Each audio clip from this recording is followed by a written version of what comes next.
ہر شخص کو معلوم ہے why created him کہ انہیں کیوں پیدا کیا گیا ہے، اللہ نے انہیں کیوں پیدا کیا۔ ہر شخص جانتا ہے کہ صرف عبادت کے لیے پیدا کیا۔ انسان پیدا ہوتا ہے، پھر جوان ہوتا ہے، پھر ادھیڑ عمری آتی ہے، پھر بڑھاپا آ جاتا ہے، پھر آخرکار 2 گز زمین کے نیچے چلے جاتا ہے۔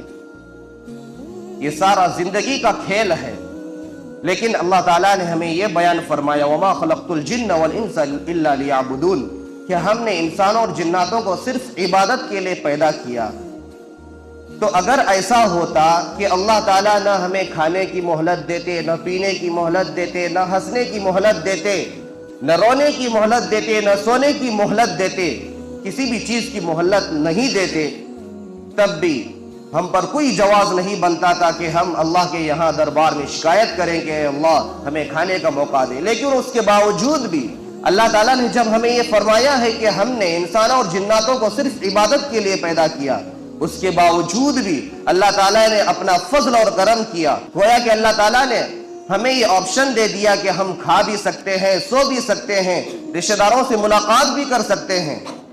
تو جب اللہ تعالیٰ ہمیں یہ اپرچونٹی دے رہے ہیں، ہمیں یہ موقع دے رہے ہیں کہ ہم سو بھی سکتے ہیں، کچھ دیر ریسٹ بھی کر سکتے ہیں اور کچھ دیر آرام بھی کر سکتے ہیں، تو یہ اللہ کا انعام ہے کیا نہیں؟ تو یہ اللہ تعالیٰ کا انعام ہے۔ لیکن اس کے باوجود جب اللہ نے تھوڑی سی چھوٹ دے دی تو انسان اس زندگی کے اندر ایسا منہمک ہو گیا گویا کہ اسے یہ معلوم ہی نہیں ہے کہ مجھے کس مقصد کے لیے پیدا کیا گیا تھا۔ وہ تو اپنا مقصد یہی سمجھ رہا ہے کہ مجھے دنیا میں بھیجا گیا ہے تاکہ میں کھاؤں، کماؤں اور بلڈنگیں بناؤں اور اپنا روپیہ پیسہ بناؤں، صرف یہی سوچ رہا ہے، لیکن اسے مقصد نہیں معلوم۔ جبکہ اگر ہم غور کریں تو یہ زندگی ایک سفر ہے۔ یہ زندگی کیا ہے؟ ایک سفر ہے۔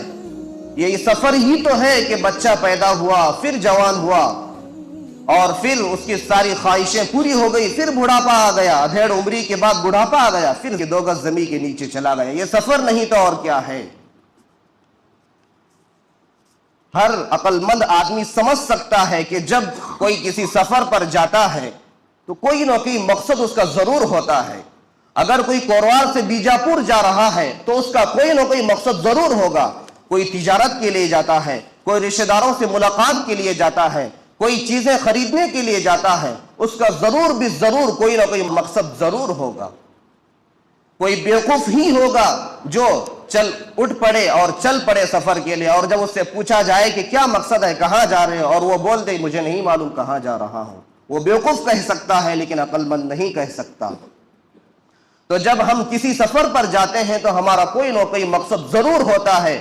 تو یاد رکھیں یہ زندگی بھی ایک سفر ہے، اللہ نے ہمیں ایک مقصد دے کر بھیجا ہے۔ یہ دنیا، یہ زندگی ایک سفر ہے، یہ منزل نہیں ہے۔ یہاں پر رکنا نہیں ہے۔ یہاں پر کوئی آتا ہے تو اس کے لیے جانا بھی مقدر ہے۔ یہاں پر اگر کوئی آتا ہے تو اس کے لیے جانا بھی لکھا جا چکا ہے۔